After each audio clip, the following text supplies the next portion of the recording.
Joining us now, one half of Spain and Fitz. Should I even introduce the individual? Just let people figure out which half it is? Is like go from there? Yeah, you could do that. No, I wouldn't do that to him. Jason Fitz joins us right now. Fitz, man, thank you so much for making time right here on 104.5 The Team with us. Heck yeah, man. Thanks for having me. I What's always up, love Jason? coming on hanging out. Well, all right, so we're the home for New York Yankees baseball. Big weekend. How big is this weekend for the Yankees and Red Sox? I mean, I think the fact is this is the most compelling matchup in all of baseball, and we're going to have our eyes on it throughout the entirety of it. And the best part about this is no matter what happens through the course of this season, the biggest debate raging on is going to be, is the Major League Baseball playoff system broken? Because one of these teams is going to win a division, the other team's going to play a one-game playoff for their fate. I think that's great for the baseball conversation. Let's face it, as we get further into the fall, the ability for baseball to cut through in national conversation is difficult. So this weekend is sort of a microcosm of what we all have our eyes on for the duration of the rest of the season. This is a massive, massive weekend, and it's great for the Yankees, great for baseball. Fitz, when you say people may have a conversation about the playoff system being broken, is that because we're looking at two teams that are going to win 100-plus games and one could be out with kind of that quirky wild card setup? Oh, that's exactly it. I mean, but let's face it, it's a moving target, right? The playoff, happiness with the playoff system in every sport is a moving target. We all love it until you get one of those moments where two great teams are in the same division. I don't care what sport we're talking about. When you have two of the best teams, maybe the two best teams in the same division, you're always going to have this flawed conversation. Think back to when the Seahawks made the playoffs with a losing record and hosted a playoff game. Then it was the NFL playoff system's completely broken. We need to blow it up and start all over again. This is the same thing. There's going to be this massive, we got to blow it all up conversation. But realistically, I think you just, especially for baseball fans, you got to appreciate the fact that it is such a piece of the national conversation. We are talking, like when I'm lucky enough to sit in and host Go Look and Wingo, there's a conversation of what's going on with the Yankees and Red Sox almost every morning. Love it. Jason Fitz from Spain and Fitz right here on 104.5 The Team. So you like the way it's set. Would you tweak it in any way, though? Nope. I think, you can't be reactionary, right? I mean, it's easy to sit back and try and figure out what to do to fix it. But the reality of it is, last year were we complaining about it? The year before were we complaining about it? No. Realistically, right now you've got a situation where the Red Sox and Yankees are basically one fan base is going to yell, and what we know about these two particular fan bases is whichever one's disenfranchised can really yell loud. So there's going to be some massive yell for it. But I think ultimately it's what makes baseball so exciting at the end of the season. This wild card system that they've come up with, baseball purists may hate it, but guys like me that were later to coming into watching baseball and following baseball, I love it because it gives more fan bases the opportunity to be engaged. That's a good thing. Fitz, since we're pulling the pin on these rules for baseball and having these conversations, what about the DH? Is it time for a uniform DH in baseball or to get rid of it altogether? Yeah, well, here's my thing. If we're going to make some sort of uniform rule, we should make pitchers hit. Why did pitchers suddenly become unathletic? Like there's this concept. Oh my God, he may pull a hammy running to first base. Like these are not like fat couch potatoes. These are athletes. So make them hit. Part of baseball is hitting. I'm all in on making everybody hit. Plus, I think there's a strategy element. When you know 1 out of every 9 guys coming up to bat is going to struggle to get you to advance the bases, I think that changes the strategy. I like the difficulty of it. I understand that people want to protect pitchers, but the fact of the matter is hitting and pitching, catching, those are the 3 big parts of baseball. Let's make everybody do all of it. You're my guy, Fitz. I'm a National League guy. I hate the DH rule. I hate when American League fans cry because their pitcher gets injured running the bases. Like, either decide to be an athlete or don't. I mean, come on, we're in a world where Nick Foles can catch a touchdown pass. Come on, we're gonna throw quarterbacks out there and let them put their lives at risk catching a pass and taking a tackle. I just want pitchers to go out there and do what the rest of the guys are doing. Real question is, what do you guys have against me as a fat couch potato? Nothing. Hey, you know what? There's a moment in all of our lives that we have to accept, and that moment is the day that you go to sign up for a rec league in whatever sport you grew up playing, and you realize you now need the couch potato league. Like I've come to that point in life where I'm like, yep, I used to play a lot of like competitive rec league basketball with guys. Now I look at it and I'm like, yep, I'm checking the 40 and over box for couch potatoes, and I'm proud of it, man. I'm darn proud of it. You took us right there to hoops. This is shaping up to become an infinitely interesting offseason in the NBA, even for as brief as it may be. Like, it feels the dominoes may fall pretty quickly here once the Paul George one topples. When all said and done, Fitz, where do you think we see LeBron, and is he paired up with both Paul George and Kawhi Leonard at the end of the day? Man, this is so – I've gone back and forth on this, and if you'd asked me a week ago, I was really convinced he was headed to L.A. no matter what, even though I think Philly is a better spot for him. But ultimately, I keep looking at it thinking, you know, when you consider the fact that his son is about to enter his 8th grade year, so next year his son will be entering high school. You think about the fact that Kawhi could be pinned in to play somewhere. He could be pinned into San Antonio for a year. There is some logic to LeBron, and I can't believe I'm saying this. There's some logic to LeBron opting out and then signing another 1-and-1 to stay in Cleveland for one more year rather than going to the Lakers where, frankly, if he and Paul George go to the Lakers together, in my mind, they are no better than the third-best team at best in the West. Does LeBron want to go somewhere and finish in third in his conference to get his butt whooped by Golden State and Houston for a year, or would he rather at least roll the dice and see if he can make something happen in Cleveland? It's staggering for me to say. I did not think I'd be saying that, but the more I look at it, the more I wonder if he's just going to stay in Cleveland. Jason Fitz with us right now. Spain and Fitz, you hear right after Levack and Gaz right here on 104.5 The Team. So just not speaking competitively this season, but let's talk about legacy as a whole.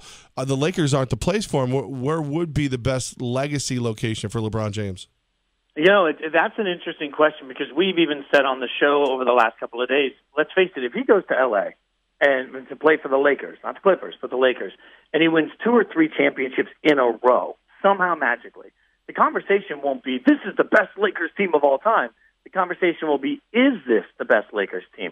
That's a much different conversation, and it reminds you that no matter what LeBron does, I don't think he can get his way onto the Mount Rushmore of Lakers. If he's really thinking legacy, staying in Cleveland obviously is a piece of that.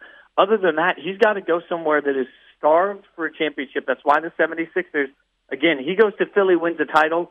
I don't care what. Some diehard Philly fans will say, no, but he goes to Philly, he wins a title, they're putting a statue of him outside. I mean, he can go there and be a golden god to Philadelphia. So if he wants to think about that, the other piece of it is I consistently say that stats, like it or not, don't have context. So 15 years from now, 20 years from now, when sports radio guys are sitting around arguing about the current best player in the world and how he compares to LeBron, there won't be a memory of why LeBron had the finals record he had. There will just be the record. And when you think about that, I think if he worries about his legacy, he's got to go somewhere where he can realistically have a shot to win a title somehow. That's Boston or Philly.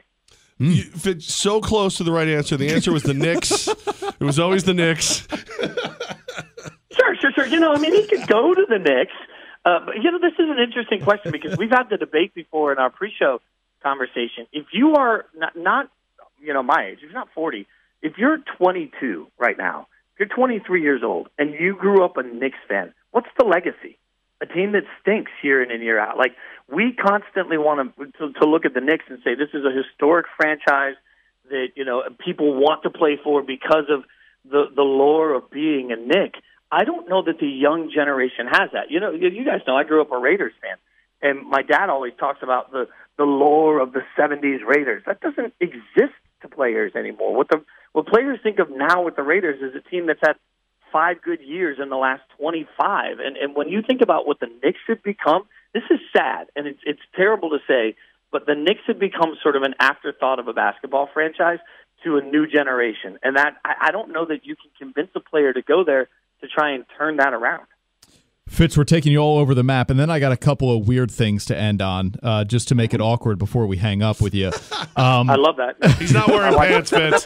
Fitz, there's no pants in the studio today. And it's cold in here, man. Odell Beckham Jr., has he got his deal before training camp with the Giants? That's a tough one. I don't think so, right? I mean, these are always weird situations. One of the a former NFL wide receiver that I'm good friends with often reminds me that teams don't really tell you that all of the fines that they give you, more often than not when you get a new deal for holding out, they also take care of getting rid of those fines. They find a way to get rid of those fines. So there's not really a big incentive for a guy to not hold out sometimes. I don't know with Odell Beckham Jr. that you can just come in and make a blanket statement. I think he's worth it. I think most teams would turn around and give him a mega deal or whatever he's want. But for the Giants specifically, remembering they hold all the cards in the negotiation, I don't know why there's some pressure on them to cave at this point. They can do whatever they want, and there's really, in the NFL system, tell players all the time, don't complain about it. You collectively bargained it. The Giants hold all the cards, and they'll get him to do what they want him to do if he wants to get paid.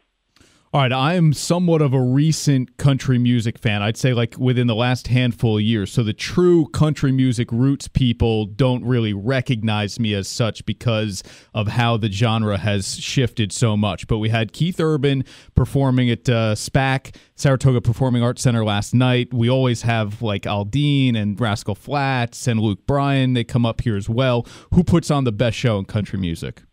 Oh, that is a tough question. Keith, of all the people we ever opened for, Keith was probably my favorite.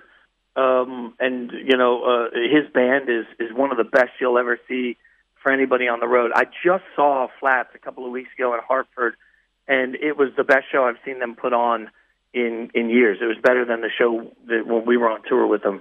I guess it depends on what you like. If you want, like, just this great, you want all the feels of musicianship, I think that falls under Keith. In that category, though, if you want stuff that's going to blow up and sort of run around energy, that falls a little under Aldine. I will say, though, sneaky good Brad Paisley. Brad Paisley puts on a video and light show that really makes it spectacular to see. So I'm a big fan of Paisley, too. And the background, which we haven't really given here, is Jason studied classical violin at Juilliard in the city, played fiddle, and was the musical director with the band Perry. And the Rascal Flatts show, did Dan and Shay open for them that you saw? They'll be opening for Flats here at SPAC. Yeah, Dan and Shay are They're good, man. Get there early, sit down and see them, because I'm telling you, they sing their tails off. When we were out with Blake Shelton, Dan and Shay were openers on that, and that's been probably 5 years ago, and they were just starting out.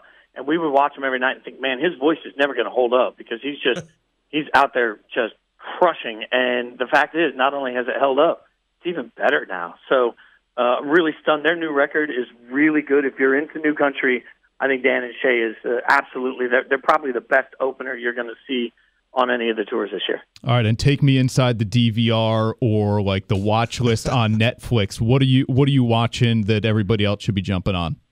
The Keepers. Is that what it's called? I haven't seen that yet. Yeah, I'm in the middle of binging it, man. And for me, hosting 6 to 9 p.m.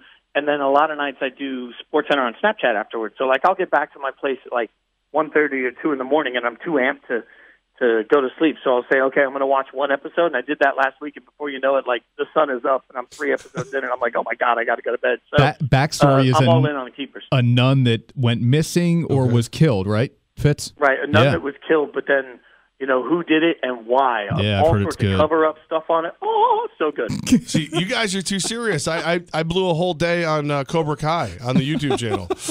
I respect that. I respect blowing a whole day on Cobra Kai. Like, in fact, I'm going to it because I'm a grown child. I'm going to, like, a Comic-Con thing in Knoxville, Tennessee this weekend.